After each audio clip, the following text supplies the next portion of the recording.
ماذا لو ان انت الشيطان قدامك انسان عايز تدخله النار وانت ايمانك واصل لدرجه الملائكه، يعني عارف كل صغيره وكبيره في الدين.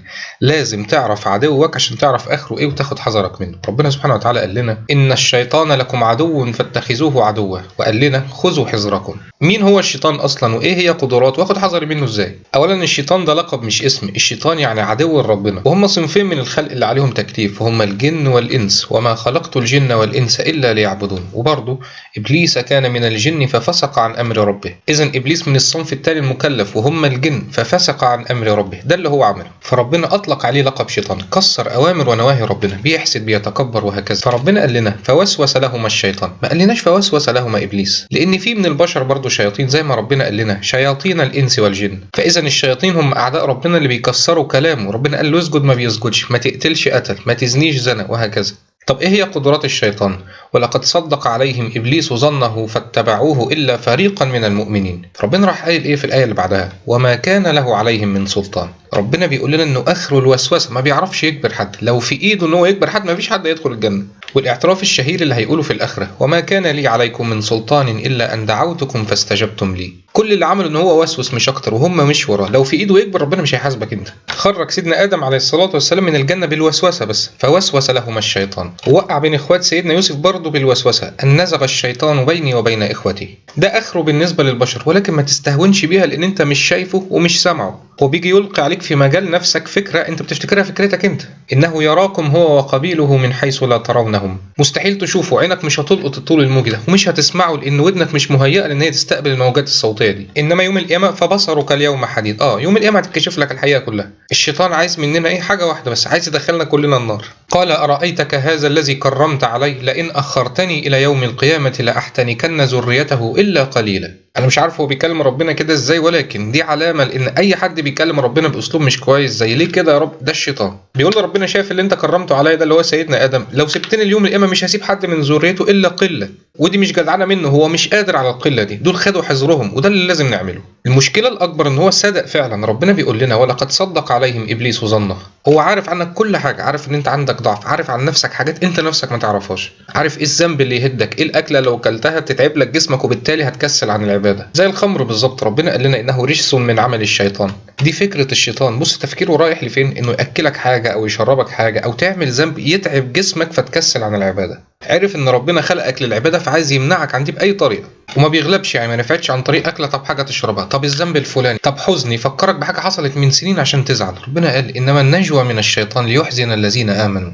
هو عنده هدف ومش فارق معاه تحصل ازاي، لو مش دي يبقى دي، لو ما نفعتش دي، اي حاجه المهم يحقق الهدف ده باي طريقه. تخيل انك اكتر اهل الارض عباده وعلم ووصلت لدرجه العالم وما بتذنبش ابدا، ايمانك وصل لدرجه الملائكه وبقيت معاهم. هو الشيطان كان كده. تخيل انك الشخص ده عارف كل صغيره وكبيره وقدامك انسان عايز تدخله النار، هتعمل ايه؟ وبيجي للكل حتى الانبياء. ربنا بيقول لنا واما ينزغنك من الشيطان نزغ فاستعذ بالله. ربنا هنا بيخاطب سيدنا النبي. وبرضه بيجي للمتقين بس بيعرفوه على طول، ان الذين اتقوا اذا مسهم طائف من الشيطان تذكروا. عارفين مداخله كلها، عارفين ايه اللي بيدخل النار وبيتجنبوه، زي ما ابليس كان عارف ايه اللي بيدخل النار وبيتجنبه. فهو جالهم من اي مدخل بيتذكروا على طول وبيعرفوا ان هو الشيطان وبيستعيذوا بالله منه. وساعات بيجي عن طريق البشر زي ما جه عن طريق حد لسيدنا النبي عليه الصلاه والسلام والصحابه في احد الحروب، يقول لهم العدو جايب جيوش لا قبل له، اللي هو جاي يخوفهم يعني. الذين قال لهم الناس ان الناس قد جمعوا لكم فاخشوهم فزادهم ايمانا وقالوا حسبنا الله ونعم الوكيل. الشيطان ما عرفش يجي لهم وقتها، ولكن القى الفكره دي عن طريق حد، والحد ده راح قالها لسيدنا النبي.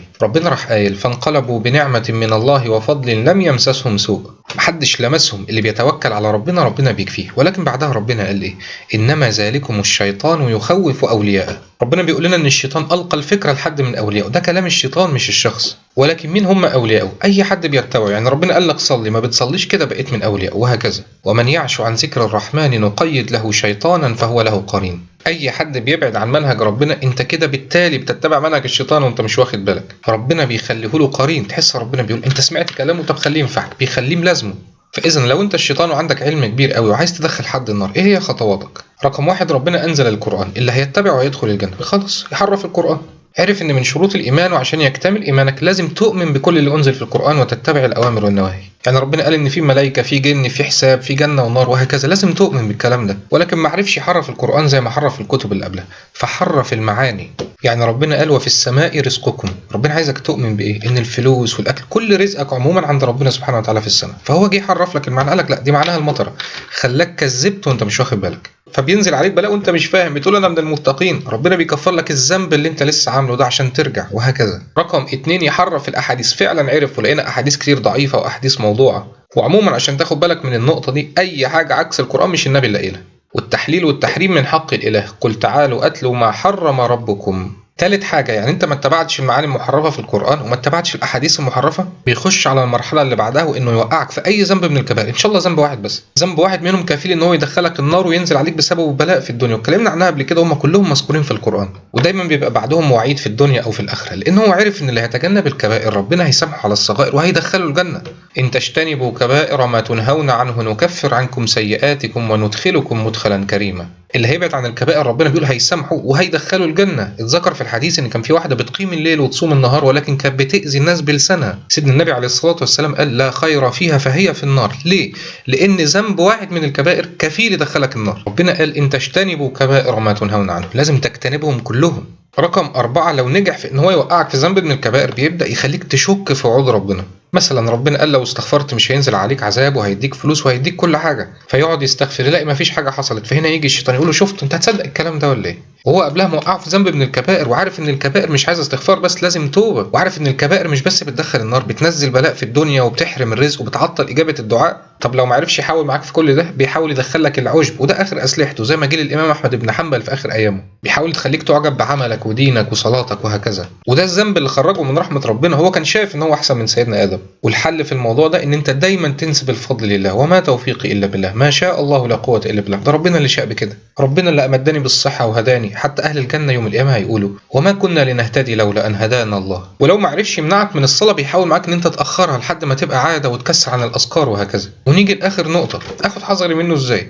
اول نقطه، لازم ان انت ما تخافش منه وتحافظ على اذكار الصباح والمساء. وسيدنا النبي عليه الصلاه والسلام قال لنا ان الشيطان ما بيدخلش في البيت اللي تقرا فيه سوره البقره. وعن تجربه تجد الذكر 100 بعد صلاه الفجر و100 بعد صلاه المغرب، زي ما سيدنا النبي عليه الصلاه والسلام قال ان هي حرز من الشيطان. انا حسيت ان الشيطان زهق مني. رابع حاجه، الفجر حاضر، واولا انت بتاخد براءه من النفاق وبتبقى في حمايه ربنا طول اليوم. واهم نقطه ان انت تعرف ربنا امرك بايه الاول، في اي حاجه عكسها على طول بتعرف ان هي من الشيطان. وعندك عدو تاني اخطر من ده 100 مره، مع ان ده بيمكر لك ليل نهار، ولكن لما الشيطان وسوس لقابيل عشان يقتل هابيل، ربنا هنا لم النفس ما لمش الشيطان، فطوعت له نفسه قتل اخيه فقتله. ربنا هنا قال ان النفس هي السبب، النفس دي اللي ضحكت برضه على الشيطان نفسه وخرجته من رحمه ربنا. الشيطان عامل زي صاحب السوق، تستعيذ بالله منه يجري، ولو حافظت على التحصين بيلاقي صعوبه جدا في ان هو يجي يوسوس لك. المشكله في النفس، ملازماك ما بتسيبكش. وسيدنا النبي عليه الصلاه والسلام قال لنا اعدى اعدائك نفسك التي بين جنبيك. وسيدنا علي قال لنا نفسك ان لم تشغلها شغلتك. الحل الوحيد للنفس ان انت تشغلها. ربنا قال فألهمها فجورها وتقواها. هي بتحب الفجور، لو ما شغلتهاش بالتقوى هتشغلك بالفجور، ما شغلتهاش بالتفاؤل هتشغلك بالحزن وهكذا. فالصلوات الخمسة مثلا كده انت بتشغلها، والسنن وقيام الليل وقراءة جزء من القرآن، وبرضه أذكار الصباح والمساء. وأكتر حاجة بتلجمها زي ما اتذكر في الحديث الصيام، فخلي على الأقل في يوم صيام في الأسبوع تعينك على نفسك. فدلوقتي انت عندك عدوين عايزين يدخلوك النار، هتعمل معاهم ايه؟